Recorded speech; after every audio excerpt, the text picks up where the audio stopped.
नमस्कार, मेरा नाम है ऋचा। मेरा नाम है स्टर्पिता। बहुत बहुत स्वागत है आपका हमारे इस कार्यक्रम नवजीवन के रंग योग के संग। आज हमारे साथ पटना के बहुत ही विशेष अतिथि मौजूद हैं। हमारे साथ डॉक्टर मौजूद हैं, स्त्री रोग विशेषज्ञ, जिनसे हम आपकी बात करवाएंगे, योग की महत्वता के बारे में बताएंगे क्यों। बिल्कुल। और जैसे कि हम सब जानते हैं, आजकल के रोज़मर्रा की ज़िंदगी में, भागदौड़ भरी ज़िंदगी में औरतों के लिए बहुत ज़्यादा ही ज़रूरी होता है अपने शरीर पर ध्यान देना। हमारे साथ मौजूद है डॉक्टर कल्पना सिंह। बहुत बहुत स्वागत है मैम आपका हमारे इस कार्यक्रम में। हमारे साथ मौजूद है डॉक्टर मधु सिन्हा।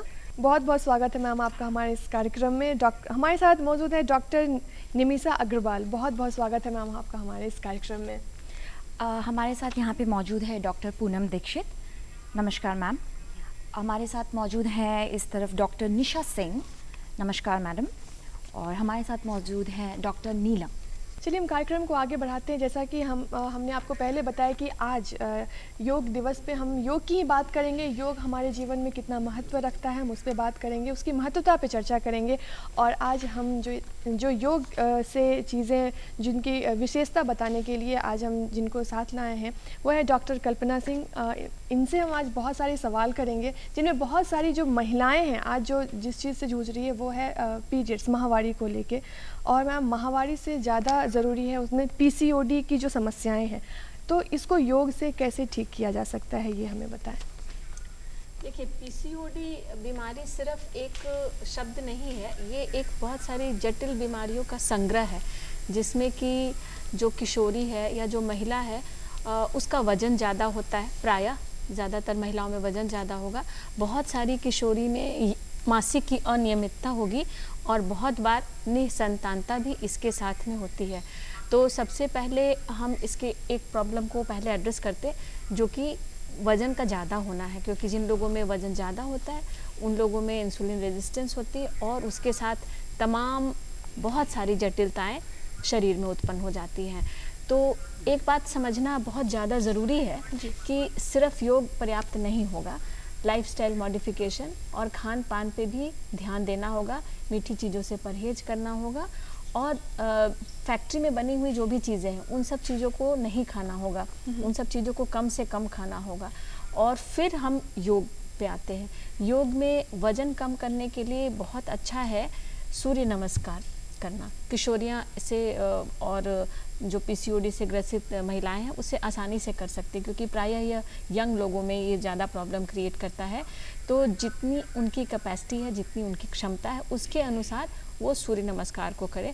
बहुत 10 राउंड कर सकते हैं, 5 राउंड, लेकिन शुरुआत करें कम से और फिर धीरे धीरे बढ़ाएं।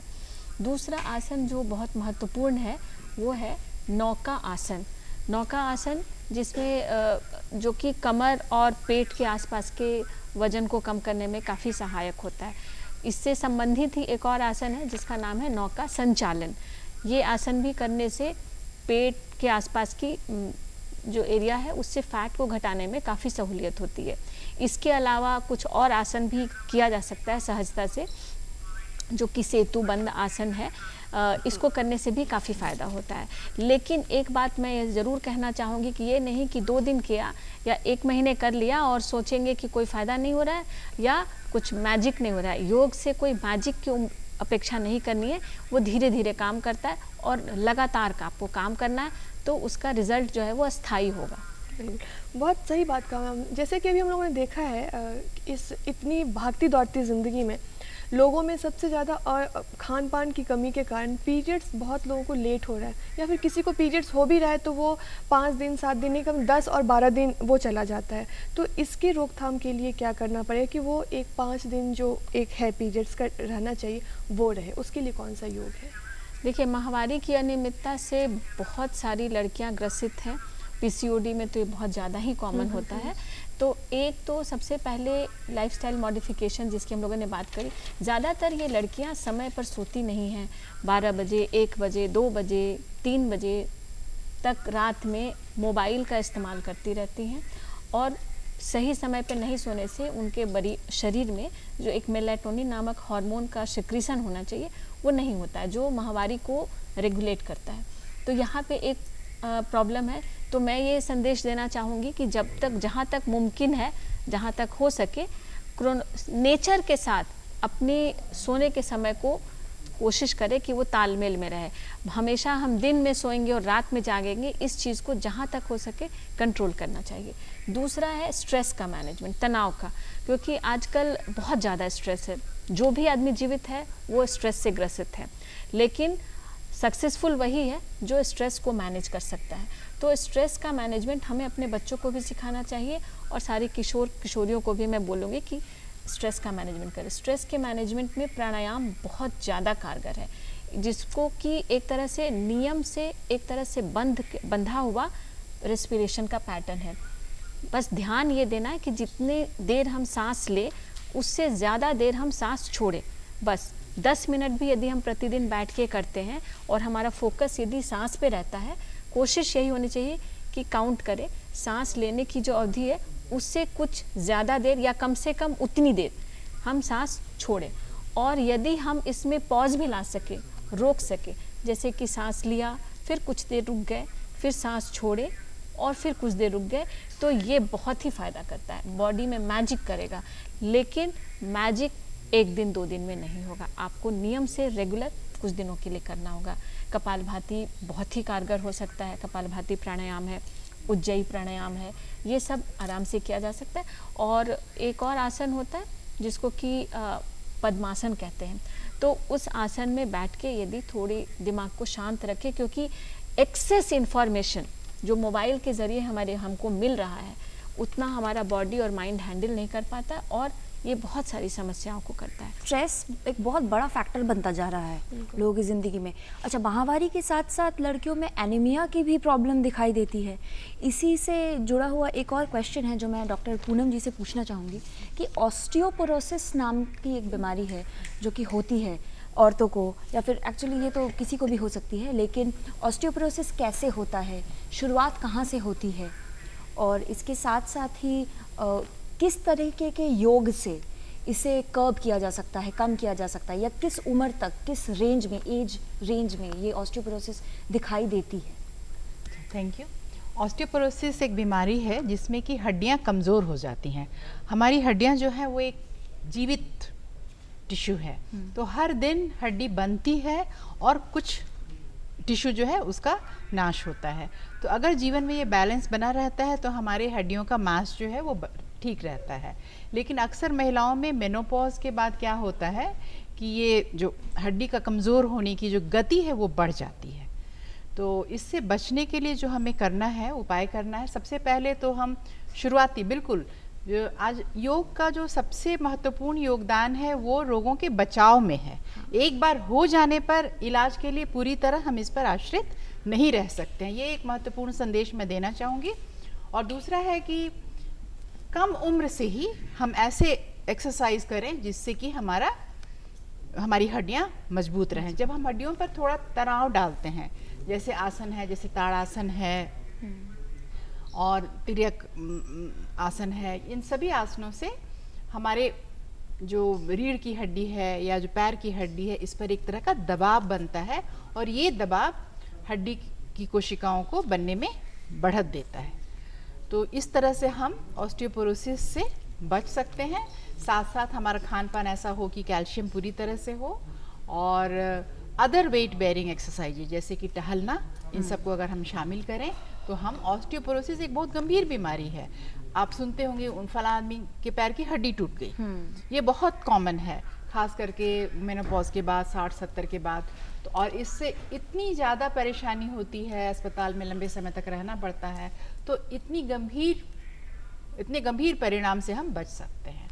और आपका दूसरा प्रश्न था कि अगर हो जाए तो क्या करें।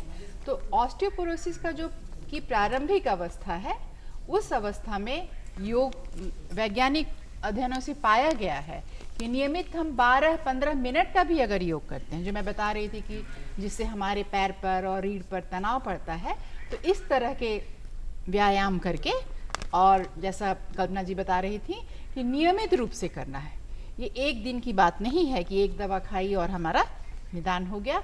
तो रेगुलर अगर हम अभ्यास करते हैं तो हम इस गंभीर परिणाम से अपने शरीर को बचा सकते हैं। इसके और सबसे ज़रूरी बात यह है कि एक महिला को खुद ही केयर करनी पड़ती है अपने शरीर की, बिल्कुल। क्योंकि वो सबका ख्याल रखते रखते खुद ये भूल जाती है, उनको खुद का भी ख्याल रखना है। और इसमें सबसे बड़ा और महत्वपूर्ण एक उनका जो किरदार होता है वो तब आता है जब वो एक बच्चे को जन्म देने के लिए जब होती है, जब वो प्रेग्नेंट होती है, तो सबसे ज़्यादा उनका ख्याल रखा जाता है। तो उस टाइम में मानसिक संतुलन और शारीरिक संतुलन को बनाना इतना ज़रूरी हो जाता है, क्योंकि आप एक नए जीवन को एक नए जीवन में लाने जा रहे हैं, तो उसमें अपना ख्याल रखना बहुत ज़रूरी है। इसी संदर्भ में हम बात करेंगे डॉक्टर मधु सिन्हा जी से कि गर्भावस्था में किस तरह के योगासन की ज़रूरत होती है। माँ बनना नारी जीवन के लिए एक बेहद खूबसूरत और सुखद अनुभूति है। ये प्रेगनेंसी या गर्भावस्था कोई रोग नहीं है, ये एक नॉर्मल फिजियोलॉजी है। और परिवार में जैसे ही कोई सुनता है कि वो प्रेग्नेंट है तो लोग तरह तरह की सलाह देते हैं। कोई कहता है व्यायाम करो, कोई कहता है ना करो। वो महिला बेचारी एकदम कंफ्यूज हो जाती है, समझ नहीं पाती है करें या ना करें। तो योग और प्राणायाम तथा व्यायाम का बहुत ही महत्वपूर्ण योगदान है प्रेगनेंसी में भी, गर्भावस्था में भी। इसके तरह तरह के बेहद अच्छे फ़ायदे हैं और इससे उसका मन खुश रहता है, स्ट्रेस लेवल काफ़ी लो हो जाता है, जो तरह तरह हार्मोन्स के चलते मूड स्विंग्स होते हैं वो कम रहता है, वो एनर्जेटिक फील करती है, थकती कम है। प्रेगनेंसी रिलेटेड जो कुछ कुछ प्रॉब्लम्स होते हैं जैसे उल्टी होना, चक्कर आना, पाँव का सूजन, कब्जियत, ये सब चीज़ भी एक्सरसाइज से घटता है। और प्राणायाम से ऑक्सीजनेशन बढ़ता है तो माँ और बच्चे दोनों को ज़्यादा खून और ऑक्सीजन मिलता है। फिर ये सब प्रॉब्लम्स में हेमरॉइड्स एट्सेट्रा ये सब भी घट जाते हैं अगर रेगुलर कोई एक्सरसाइज करे तो। साथ में वो अपने बच्चे के साथ भी बेटर कनेक्टेड फील करती है।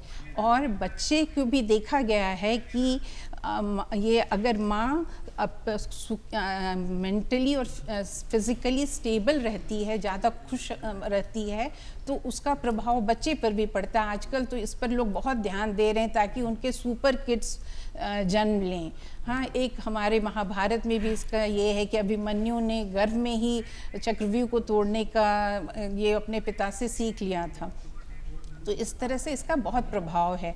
हाँ, अब योग में ये गर्भावस्था में कुछ एक्सरसाइज नहीं करना चाहिए, इसलिए आपको हमेशा डॉक्टरों की सलाह या योग के अच्छे एक्सपीरियंस टीचर की सलाह में ही एक्सरसाइज करना है। कुछ ऐसे कंडीशंस है जैसे अगर उसका पुरैन नीचे है या सर्विक्स वीक है तो कुछ कुछ में डॉक्टर मना करते हैं कि नहीं करना है, तब नहीं करना है, वरना योग किया जा सकता है और इसके फ़ायदे ही फ़ायदे हैं साथ में।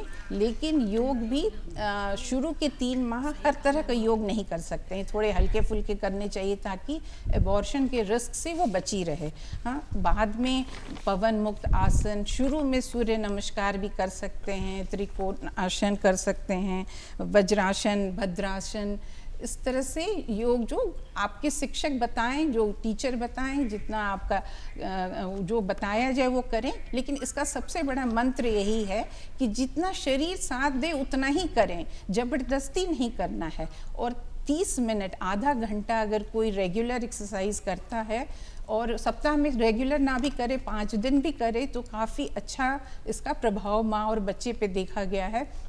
वो नॉर्मल लेबर बेयर करने के लिए उसके सारी मांसपेशियाँ, लिगामेंट स्ट्रेच होकर तैयार हो जाते हैं। डिलीवरी के बाद भी जो वज़न ज़्यादा नहीं बढ़ता है शुरू में, और जो बढ़ता भी है वो आसानी से घट जाता है। फिर सारे जो बच्चेदानी बड़ा होता है वो अपने ओरिजिनल शेप में आ जाता है। इस तरह के ढेर सारे फ़ायदे हैं योग के और उसके बिल्कुल सही कहा मैम आपने। जैसे कि विवेकानंद जी ने भी एक बार ये चीज़ कही थी कि जिस तरीके से हम सांस लेते हैं, अगर हम सिर्फ इस चीज़ पर गौर करें कि सांस लेने की प्रक्रिया और छोड़ने की प्रक्रिया किस तरीके से हमारे शरीर में हो रही है, तो हम इस दुनिया में वो हर चीज़ कर सकते हैं जो हम चाहते हैं, हर चीज़ पा सकते हैं।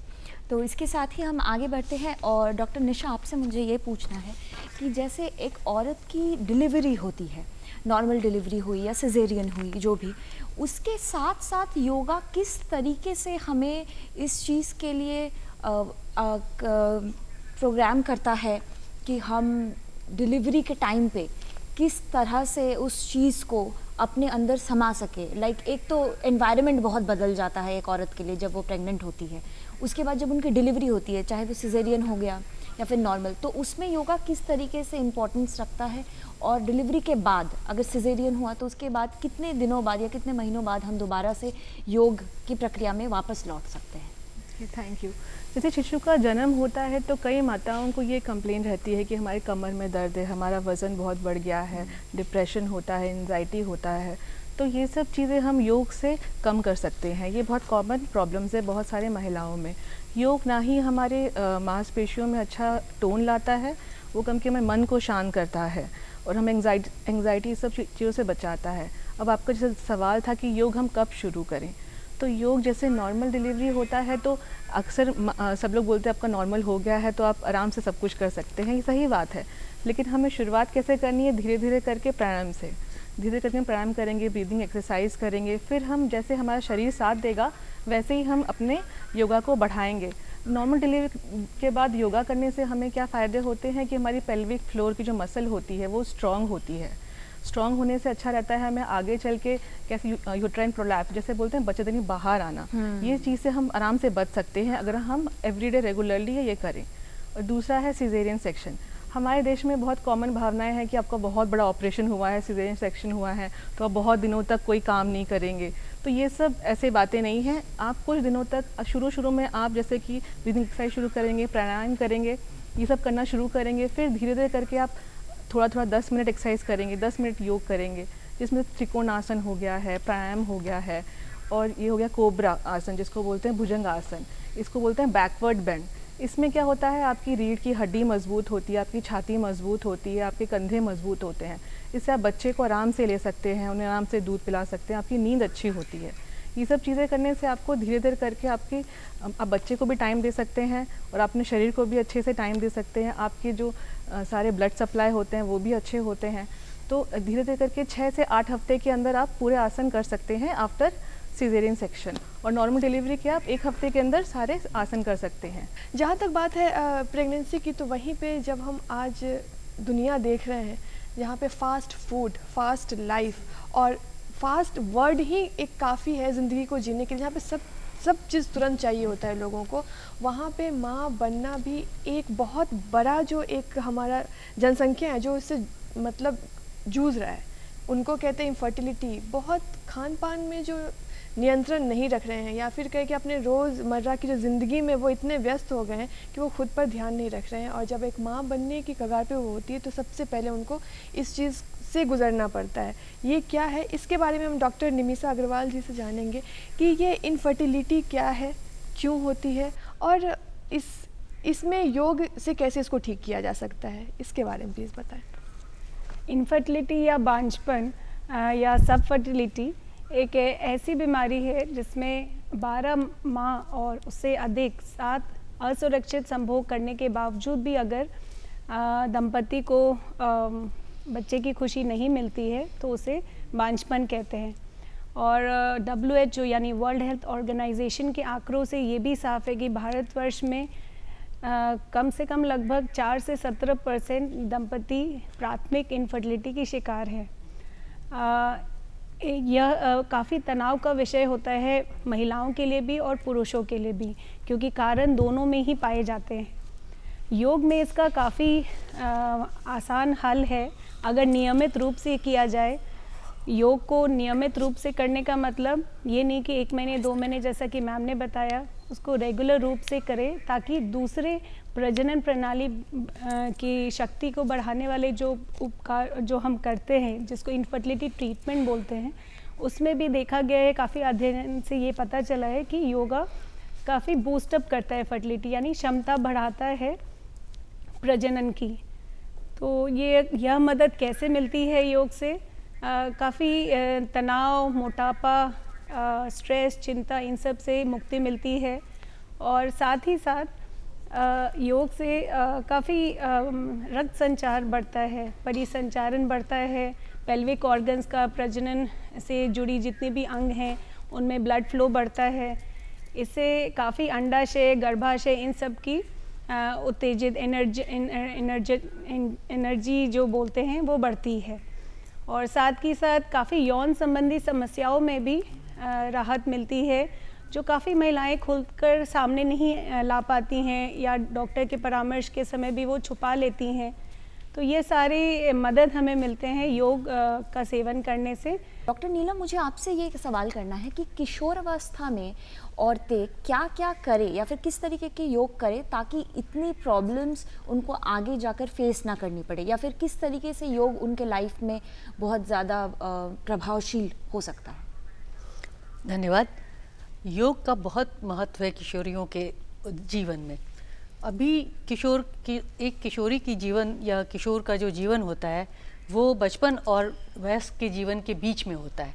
तो इसको 10 से 19 वर्ष की आयु होती है जिसमें हम इसको किशोरावस्था कहते हैं या किशोरी उसमें रहती है। तो ये जो अभी का जो समय है वो दुनिया का सबसे अजीब समय है, या ये एक हम लोग ऐसे युग में जी रहे हैं जिसमें किशोरों की संख्या पूरे विश्व में 1.2 अरब है। इसलिए एक बहुत बड़ी तादाद है जिसके वर्क फोर्स को एनर्जी को हम लोग को चैनलाइज करना है ताकि भविष्य में उनका बुनियाद उनकी सुदृढ़ हो सके और मजबूत बुनियाद वो उनकी बन सके।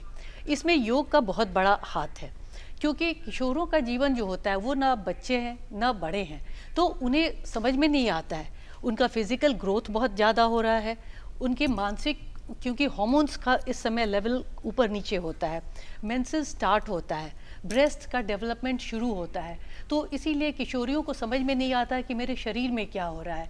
और मन भी हार्मोनल चेंजेस के साथ साथ ऊपर नीचे, उद्वेग, भावनात्मक अस्थिरता सब होती हैं। कभी उनको कहा जाता है कि तुम अब बच्चे नहीं हो, और कभी कहा जाता है कि तुम बड़े नहीं हो, इसलिए।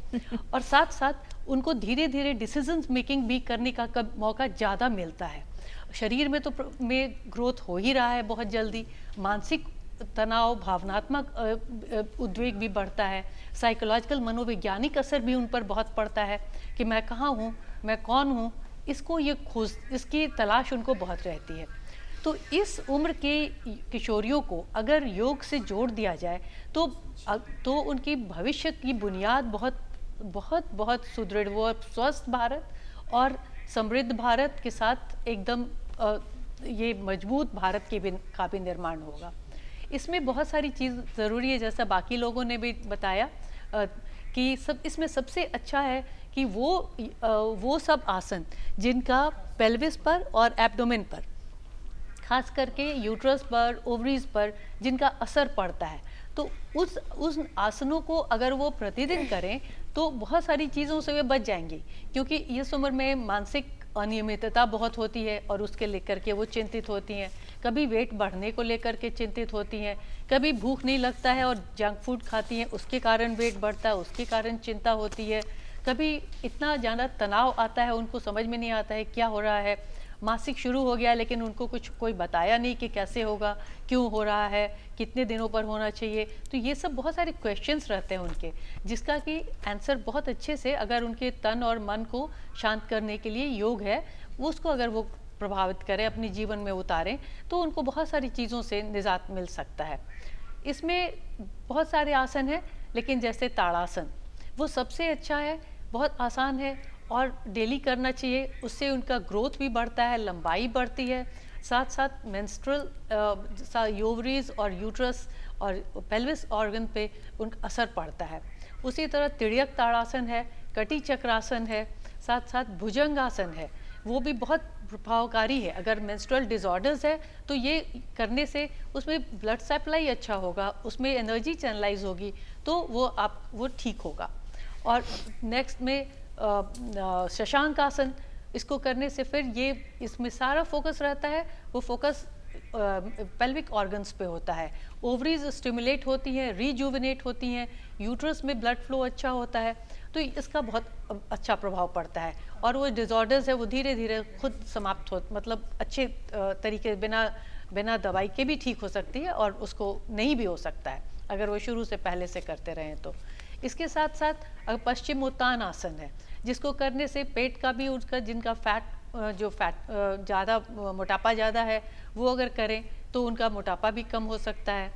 तो इस तरह से हम लोग देखें। और साथ साथ प्राणायाम ये बहुत ज़रूरी है मन को शांत करने के लिए, मन को केंद्रित करने के लिए, भावनात्मक उद्वेग जो है उसको कम करने के लिए, उसको शांत करने के लिए, और जो एक मानसिक असंतुलन की स्थिति है उसके लिए प्राणायाम बहुत ज़रूरी है। जैसा डॉक्टर कल्पना ने बताया कि उसको हम लोग कैसे उस पर हम लोग फोकस करें अपने सांस पर। और हम लोग यहाँ जो योगी थे पहले वो शुरू से जानते थे कि अगर आपको अपने शरीर और मन पर नियंत्रण करना है तो उसके लिए आपको अपने श्वास के द्वारा ही करना होगा, क्योंकि वही एक चीज़ है जो कि जिस पर हम नियंत्रण कर सकते हैं। बहुत बहुत आप लोगों का मैम धन्यवाद हमें इतनी अच्छी जानकारी देने के लिए और हमें इतना अच्छा ज्ञान देने के लिए योग के बारे में। और हमारे दर्शकों को उम्मीद है कि हमारा ये कार्यक्रम पसंद आया होगा।